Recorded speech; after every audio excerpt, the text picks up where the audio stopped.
Close your eyes. Let the darkness of your room wrap around you like a warm, heavy blanket.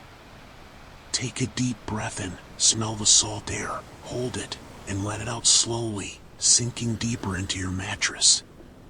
Forget the city. Forget the lights. Forget the noise of the modern world. Tonight, we are traveling to the edge of the earth. Imagine you are standing on a cliff, looking out at the vast, dark Atlantic Ocean. It is December. The year is 1900. The air is freezing cold. The wind is blowing, carrying fine spray from the sea. Far out in the darkness, about 20 miles from the coast of Scotland, there is a tiny cluster of islands. Rocks, really, rising sharply out of the churning water. These are the Flannan Isles, uninhabited, wild, lonely, except for one thing. On the highest point of the largest island, Eilean Moor, stands a lighthouse. A tall, white tower of stone, built to defy the storms. Its purpose is to shine a light into the darkness, to guide ships safely home. It is a place of routine, a place of quiet duty, a place where time is measured by the rising and setting of the sun and the winding of the great clockwork mechanism that turns the lens. Tonight, we are going to that island. The storm is rising outside, but you are safe inside. Let the sound of the waves lull you into a deep, peaceful sleep as we uncover the mystery of the three keepers who vanished into the mist.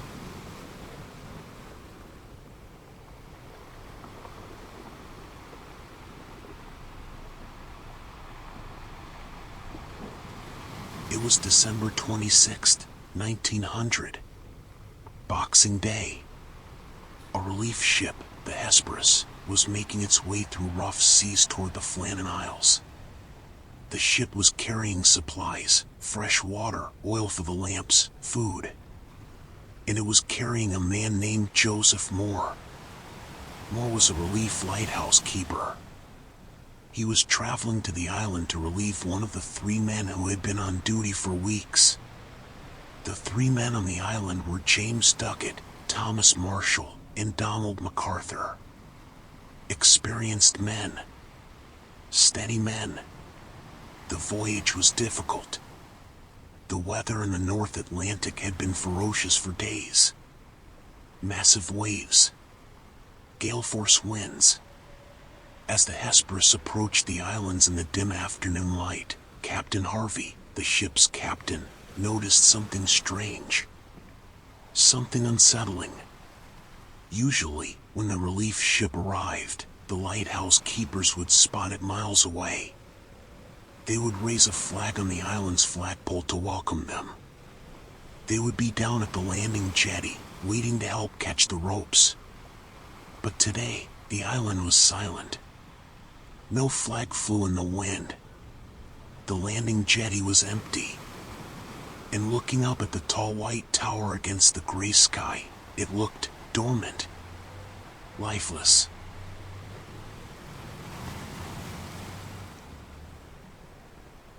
The captain blew the ship's whistle.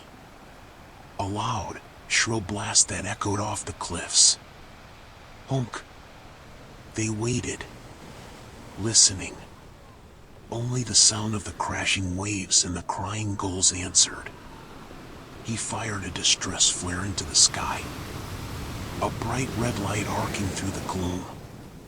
Still nothing. No movement on the rock. Joseph Moore, the relief keeper, felt a knot of dread in his stomach. He knew these men. They were disciplined.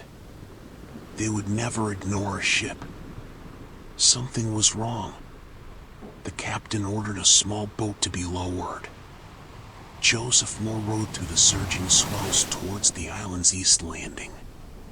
It was a dangerous landing, slippery with seaweed and beaten by the sea. Moore jumped onto the wet rocks. He tied up the boat. And then, completely alone, He began the long climb up the steep, zigzagging stairs cut into the cliff face. Up towards the silent lighthouse. Step by step, Rourke climbed. The wind pushed against him, trying to knock him off the narrow path. He reached the top of the cliff. The lighthouse stood before him, a massive pillar of granite.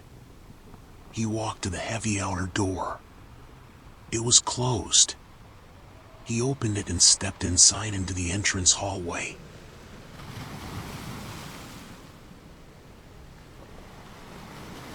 Silence. The contrast was shocking. Outside, the roar of the Atlantic storm. Inside, the quiet stillness of a tomb.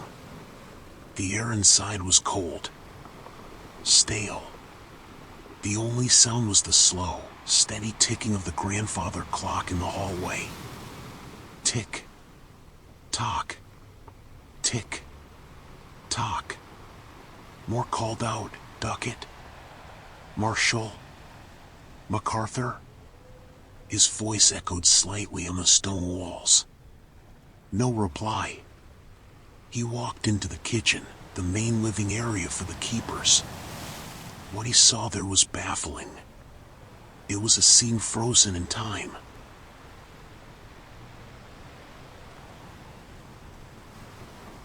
The fire in the grate was out. The ashes were completely cold. It hadn't been lit for days. Yet, the table was set for a meal. There were plates laid out. Meat, potatoes, pickles. It looked like they were about to sit down to dinner, or had just finished. One chair was overturned on the floor, as if someone had jumped up in a sudden hurry. But everything else was tidy. Moore checked the sleeping quarters. The beds were empty, but looking as if they had been slept in recently. He climbed the winding spiral stairs to the lamp room at the very top. The great glass lens was polished and clean. The oil lamps were filled. The wicks were trimmed. Everything was ready to be lit. But they hadn't been lit for days. He checked the equipment lockers. This was the strangest clue of all. At Flannan Isle, the keepers had heavy oilskin coats and boots for bad weather. 2 sets of oilskins were missing from the hooks. But the third set, Donald MacArthur's set, was still hanging there. This meant that whatever happened, 2 men went out into the storm properly dressed, but 1 man went out in just his indoor clothes. Why? What would make an experienced keeper run out into a winter gale without his protective gear? And where were they? Joseph Moore realized he was entirely alone on the island. The 3 men had vanished. He searched the entire island. Every cliff edge. Every crevice. He found some damage at the west landing, iron railings bent by incredible waves, a heavy stone supply box completely overturned. Evidence of a massive storm. But no sign of the men. He returned to the lighthouse, the cold seeping into his bones. He sat at the kitchen table, listening to the wind howl outside, sounding like voices crying in the distance. He found the lighthouse logbook, the daily record of events. The entries for the final days were disturbing. They were written by Thomas Marshall, the second assistant. December 12th, gale north by northwest. Sea lashed to fury. Never seen such a storm. Waves very high. Tearing at lighthouse. Everything ship-shape. James Duckett irritable. This was strange. Duckett was known as a very jolly, stable man. Why was he irritable? December 13th, storm continued through night. Wind shifted west by north. Duckett quiet. Donald MacArthur crying. Crying? Donald MacArthur was an old sea dog. A tough, experienced man known for his strength. Why would a storm make him cry? They had seen hundreds of storms.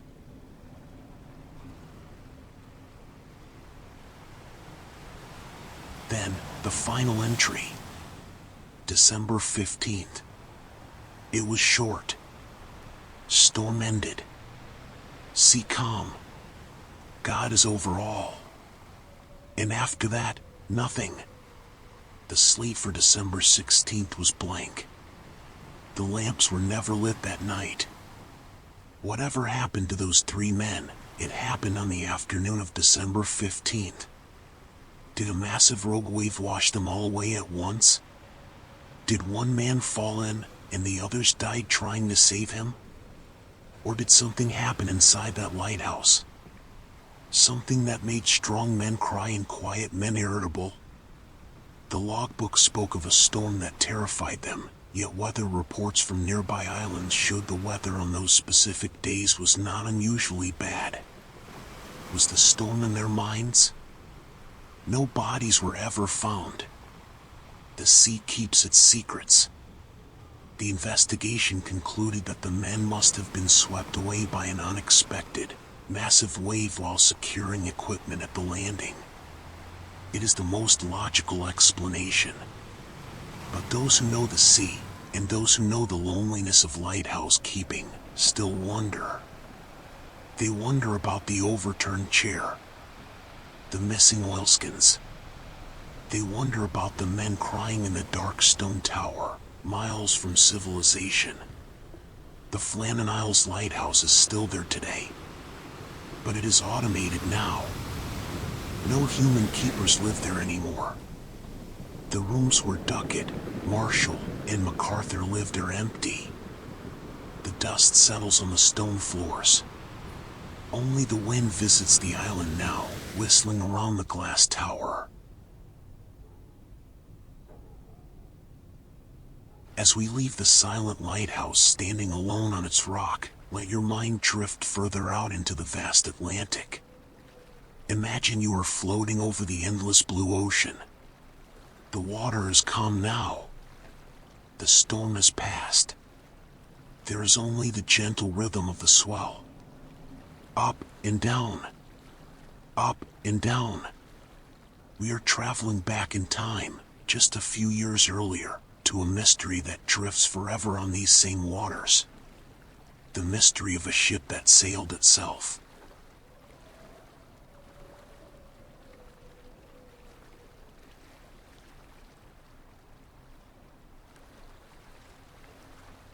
It is December 4th, 1872. We are in the middle of the Atlantic Ocean, somewhere between the Azores and the coast of Portugal. The afternoon sun is warm. The breeze is light. A British ship called the De Grazia is sailing steadily towards Gibraltar. The captain, David Morehouse, is on deck, scanning the horizon. He spots a sail in the distance. A brigantine. A two-masted merchant ship. As they get closer, Captain Morehouse notices something strange. The ship is sailing, strangely. It is yawing, swinging slightly left and right, as if no one is steering it. Some of the sails are torn, flapping loosely in the wind. The ship looks tired. Lonely. Morehouse raises his telescope. He reads the name painted on the stern, Mary Celeste. He knows this ship. He knows its captain, Benjamin Briggs. A good man. An experienced sailor. Captain Briggs was sailing with his wife, Sarah, and their 2-year-old daughter, Sophia. Along with a crew of 7. 10 souls in total. Morehouse signals the ship. No answer. He shouts across the water. Only the sound of the wind replies. Worried, he sends a small boat with a few of his men to investigate. They row across the quiet water. They climb up the side of the Mary Celeste. and they step onto the deck of a ghost ship. The deck was silent. The wheel was loose, spinning gently with the waves. There was no one at the helm. No one on lookout. The men walked slowly towards the cabin, afraid of what they might find. But there was no violence. No blood. No signs of a struggle. It was peaceful.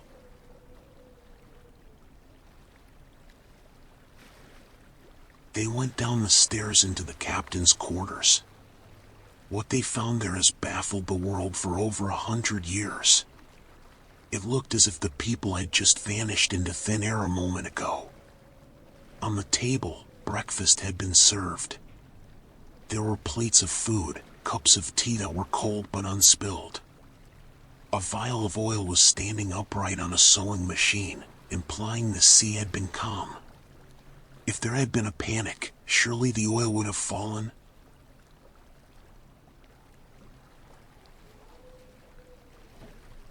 In the cabin of the captain's wife, a melodeon, a small organ, sat silent. Toys belonging to the little girl, Sophia, were neatly arranged on her bed. The ship's logbook lay on the desk. The last entry was dated 10 days earlier. It was a normal navigational note. Nothing about distress. Nothing about fear. The ship was in good condition. It had plenty of food and water for 6 months. It was seaworthy. It was safe. Yet, the lifeboat was missing. Why? Why would an experienced captain order his wife, his baby daughter, and his crew to leave a safe, sturdy ship and get into a tiny, fragile lifeboat in the middle of the ocean? The men searched every corner. They found the cargo hold full of barrels of industrial alcohol. Some say the alcohol fumes leaked, creating a scary smell that made the captain think the ship was about to explode. So they got into the lifeboat, intending to trail behind the ship until the danger passed. But maybe the rope snapped. Maybe a sudden wind blew the heavy ship away, leaving the tiny boat drifting alone in the vast, empty ocean. We will never know. The 10 people of the Mary Celeste were never seen again.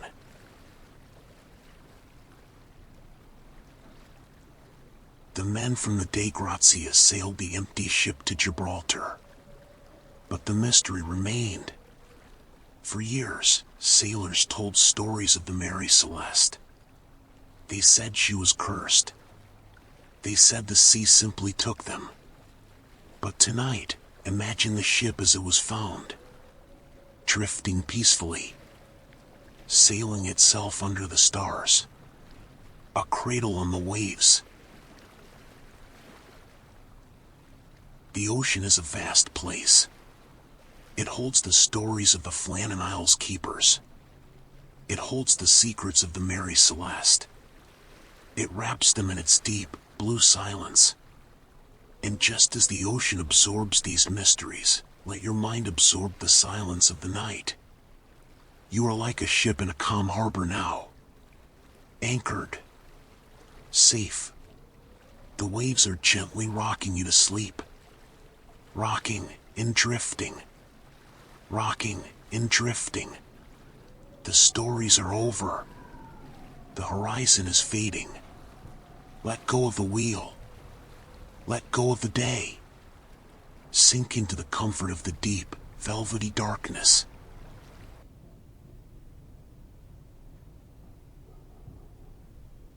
Leaving the warm waters of the Atlantic behind, our journey continues.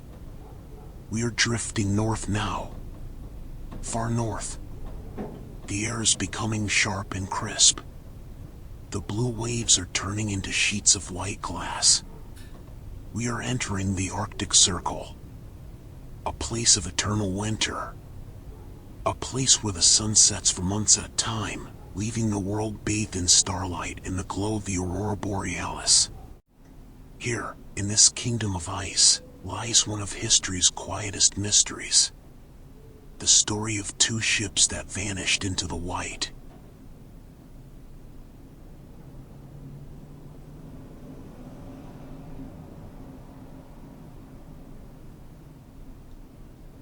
The year is 1845. England sends out its finest expedition to find the Northwest Passage. Two magnificent ships, HMS Erebus and HMS Terror. Even their names sound like ghost stories now. But back then, they were the most advanced ships in the world. They were fortified with iron to break through the ice. They were stocked with enough food for 3 years. They had libraries, heating systems, and fine china. They were cozy, floating castles. Sir John Franklin, an experienced captain, led 129 men into the unknown. They sailed away from the coast of England, waving goodbye to the cheering crowds. They were last seen by a whaling ship in Baffin Bay, waiting for the ice to clear. They looked confident. They looked ready. And then, they sailed into the mist. And the world never heard from them again. Imagine the silence they found. As they pushed deeper into the Arctic, the water turned to slush, and then to solid rock. The ice didn't just stop them, it embraced them. It froze around the hulls of the ships, locking them in a tight, cold grip. But this was expected. They prepared for winter. They turned the ships into warm homes. Inside, the men read books. They put on plays. They wrote in their journals. Outside, there was only the endless white horizon and the shimmering green curtains of the northern lights dancing in the sky.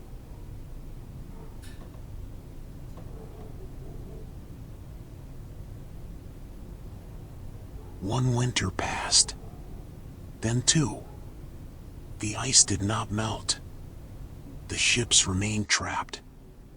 The silence of the Arctic is heavy. It presses against the ears. No birds. No waves. Just the wind and the creaking of the frozen ocean. Slowly, the lights on the ships began to go out.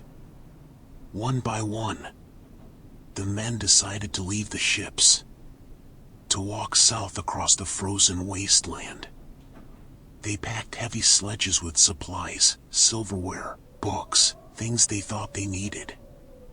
They walked into the blinding white snow and simply faded away. For nearly 170 years, no one knew exactly where the ships were. Explorers searched for decades. They found only small clues. A button, a spoon, a note buried under stones. The Inuit people whispered stories of ghost ships stuck in the ice. But finally, in our modern time, the sea gave them back. Cameras went down into the freezing, dark water. And there they were. The Erebus and the Terror, sitting upright on the ocean floor, perfectly preserved by the cold water. The glass in the windows was still intact. The captain's desk was still organized. Plates were still on the shelves. It was as if the ships were just waiting for their crew to return. They are not shipwrecks in the traditional sense.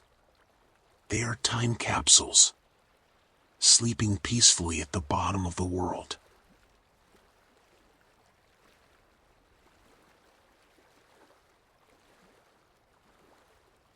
From the lonely lighthouse on the rock, to the drifting mystery of the Mary Celeste, and finally, to the silent ships beneath the Arctic ice.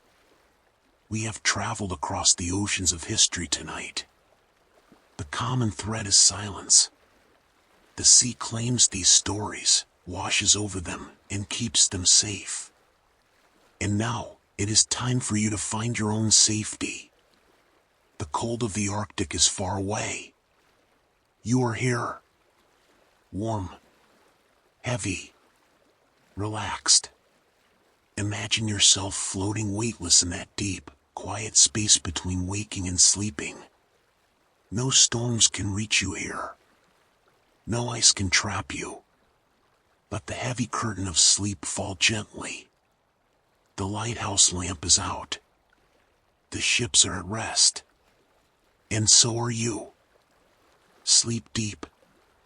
Sleep well. Good night.